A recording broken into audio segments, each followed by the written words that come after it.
Bueno, el último modo de extinción de la obligación tributaria que va a merecer un tratamiento en este video es el de la prescripción, ¿no? La prescripción, que ustedes saben, también es un modo de extinción de la obligación de derecho común, digamos, o de derecho civil. En materia tributaria adquiere una relevancia especial y hay varias razones. La primera tiene que ver que la prescripción, en principio, y para el derecho tributario, tiene causales de suspensión, de interrupción y modo de cómputo distintos a los del derecho común. Eso por un lado. Y por otro lado, el plazo de prescripción de cada uno de los tributos también suele diferir del plazo de prescripción de la obligación común del derecho civil. Con lo cual, la prescripción, que en sí mismo no es un instituto difícil de entender, ¿no? Uno se libera del cumplimiento de una obligación por el mero transcurso del tiempo, pero en la práctica, y en el caso de Argentina, al ser un país federal, ha traído una cantidad de litigios y litigios que uno creía de algún modo resueltos a partir de determinada interpretación jurisprudencial de la Corte Suprema de Justicia de la Nación, pero que en función del nuevo Código Civil y Comercial, que entrara en vigencia en agosto del 2015, ese debate es como que no se ha cerrado. Ordenándonos, la prescripción es un modo de extinción de la obligación tributaria. Por un lado tenemos la prescripción de los tributos nacionales, por otro tenemos la prescripción de los tributos locales. ¿Por qué hago la distinción? Porque a nivel nacional, varios de estos conflictos que insinué en mi presentación no se dan, es decir, a nivel nacional, la ley 11.683 trae un plazo de prescripción para el cobro de los tributos por parte de la Administración Federal de Ingresos Públicos, determina distintas formas de computar el plazo de prescripción, así como suspenderlo e interrumpirlo en su caso. Esas distintas situaciones a nivel nacional están previstas en la ley 11.683, que técnicamente tiene el mismo rango que el Código Civil y Comercial de la Nación. Con lo cual, en relación a los tributos nacionales, el debate deviene casi inexistente, porque va de suyo que el mismo legislador que sanciona el Código Civil es el mismo que sanciona la ley 11.683. Consecuentemente, y tratándose de la ley 11.683, ley especial, prevalece sobre cualquier regulación de este mismo instituto, la prescripción, que hiciera de un modo diverso el Código Civil. De allí que cuando lean, que ahí sí ya les pido que lo lean de la ley, cuando lean las causales de suspensión de la prescripción, como puede ser un recurso al Tribunal Fiscal, las causales de interrupción, como puede ser la demanda de ejecución fiscal promovida por el fisco, o el modo de cómputo del plazo, en el caso del impuesto a las ganancias, por ejemplo, el plazo de prescripción es de 5 años, pero a diferencia de cómo se cuenta en el derecho común o en el derecho civil, el comienzo del cómputo del plazo es a partir del 1 de enero del año siguiente al que venció el plazo para presentar la declaración jurada.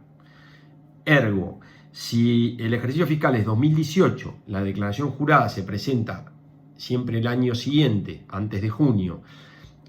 o sea 2019, el plazo de prescripción comienza a contarse a partir del 1 de enero de 2020. O sea que para el ejercicio fiscal 2018, el plazo de prescriptivo para el cobro del impuesto en realidad se comienza a contar el 1 de enero de 2020. Así que tenemos causales de suspensión propias, causales de interrupción propias. No voy a explicar la diferencia entre suspensión e interrupción de la prescripción, las doy por sabidas. Y forma de cómputo propias a nivel nacional. Lo mismo acontece a nivel provincial y municipal, pero con la particularidad que aquí sí hay un debate que parecería no terminar nunca sobre si las provincias y los municipios tienen, a la par de la potestad de crear el tributo, la potestad de explicitar las formas de distinción de la obligación tributaria, que va de suyo que pueden hacerlo, porque si pueden crear el impuesto van a poder determinar cómo se extingue esa obligación tributaria, crear el impuesto y generar el nacimiento de la obligación tributaria, y por otro lado determinar cómo se extingue. Pero la eterna discusión fue, y digo eterna porque hay cantidad de fallos de la Corte Nacional y de las distintas cortes provinciales que fueron transitando distintas etapas en relación a si las legislaturas locales, entendiendo por locales las provinciales y municipales, podían establecer plazos de prescripción distintos a los del Código Civil y Comercial, Código Civil en aquel momento y Código de Comercio, o si no podían diferir de dichos cuerpos legales. A su vez, y en una segunda etapa de evolución jurisprudencial, también se empezó a cuestionar si las provincias y los municipios podían determinar modos de suspensión y de interrupción y computar el plazo de un modo distinto como lo hacía el Código Civil o el Código de Comercio. Es un debate muy interesante y lamentablemente diría que aún permanece vigente, en particular porque cuando parecía cerrado por la Corte en el fallo Filcrosa, que naturalmente tienen que estudiar y conocer porque es una referencia en la materia, el fallo Filcrosa, que en la carpeta de fallos es el fallo 46, y lo mismo cabe para el 45, Sandoval. En el fallo Filcrosa, la Municipalidad de Avellaneda pretende verificar el crédito en el concurso preventivo de Filcrosa y se presenta a verificar invocando el plazo que fija la ordenanza de la Municipalidad de Avellaneda, que fijaba un plazo de 10 años, contra el plazo de 2 años que fijaba la ley de concursos y quiebra. Más allá de la cuestión de ese caso concreto, la línea que baja la Corte y que venía siendo consecuente con otros fallos anteriores es básicamente la siguiente. Si bien las legislaturas locales pueden crear el tributo y determinar el modo de extinguirlo, en relación a la prescripción, tratándose de un instituto de derecho común o de fondo y habiendo las provincias delegado en la nación el dictado de los códigos civil, de comercio, legislación laboral, etc., eso implicaba, en la interpretación de la Corte, que el Congreso Nacional podía delimitar el contenido del código. Entonces, si el legislador nacional puede determinar el contenido del Código Civil y del Código de Comercio y regular la prescripción, esa regulación de la prescripción debe prevalecer, dice la Corte, por una regulación distinta que hicieran las legislaturas locales. Mi opinión es que la Corte lo que quiso en todos estos fallos, Filcrosa, Sandoval y otros anteriores, es dar seguridad jurídica, que como ustedes saben es un principio que también cabe inferir de la Constitución Nacional y que en Argentina sería bueno que tuviera aplicación práctica.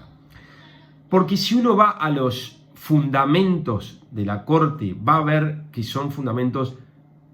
que admiten un cuestionamiento. Porque es cierto que las provincias delegaron a la nación el dictado de los códigos y que eso implica implícitamente determinar su contenido, pero en el Código Civil no puede haber otra regulación que no sea derecho civil, en el Código de Comercio no puede haber otra regulación que no sea derecho comercial. En otros términos, si yo sostengo o si se sostiene que el derecho tributario es autónomo y consecuentemente las provincias y los municipios tienen potestades dentro de sus respectivos ámbitos territoriales de crear tributos, parece como una consecuencia natural de ello que también pueden determinar cómo se van a extinguir esas obligaciones tributarias. Con lo cual parecería que desde el punto de vista estrictamente normativo las provincias y los municipios podrían fijar plazos distintos de prescripción, modos de cómputos distintos de prescripción, causales de suspensión y de interrupción distintas a las del Código Civil. Pero también es cierto, por otro lado, que eso en un país como Argentina federal generaba un caos sistemático y permanente, porque generalmente las provincias en su momento, los municipios ni hablar, fijaban plazos prescriptivos significativamente más importantes que lo de la legislación común, y entonces el fisco siempre tenía como un tiempo mayor para reclamar su crédito. Con lo cual me parece que la Corte, históricamente, el tema de la prescripción de las obligaciones tributarias siempre lo enfocó por el lado de la seguridad jurídica. Yo analizo a Filcrosa como un fallo valioso desde ese punto de vista y no tanto en sus fundamentos, porque en realidad, mejor dicho, en sus fundamentos normativos, porque en realidad, vuelvo a decir, me parece que decir que si yo delego en la Nación el dictado del Código Civil implica que ese Congreso Nacional tiene facultad de determinar su contenido, es una verdad relativa. Tiene facultad de determinar su contenido de todo lo que sea naturaleza de derecho civil, y la prescripción de una obligación tributaria no sería de naturaleza civil. Pero también es cierto que en la práctica esto generó permanentes conflictos jurisprudenciales entre los distintos plazos que fijaban las legislaturas locales y la ley nacional. En Filcrosa esto parecía cerrarse, luego de varios idas y vueltas, la Corte Provincial de la provincia de Buenos Aires, díscola en aceptar los pronunciamientos de la Corte Nacional en este tema, también acepta la jurisprudencia de Filcrosa, y entonces los distintos tribunales del interior de la provincia también fueron fallando en el mismo sentido. Y cuando parecía que esta situación estaba realmente acomodada, en la reforma del Código Civil y Comercial, que entrara en vigencia en agosto del 2015, en uno de los artículos referidos a la prescripción, dice que las legislaturas locales podrán fijar el plazo de prescripción de los tributos. Y esto vuelve a abrir un tema que parecía jurisprudencialmente cerrado. Entonces, hoy no tenemos un fallo de la Corte Nacional con la interpretación del nuevo Código Civil y Comercial, y no sabemos si variaría o no la doctrina Filcrosa. Lo que sí tenemos es un fallo, que le voy a pedir también que lo lean, que no está en el programa porque no es un fallo de la Corte Nacional, pero es un fallo que considero muy importante, de la Corte Provincial, que es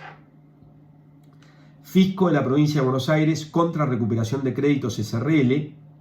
de la Suprema Corte de la Provincia de Buenos Aires, del 16 de mayo del 2018,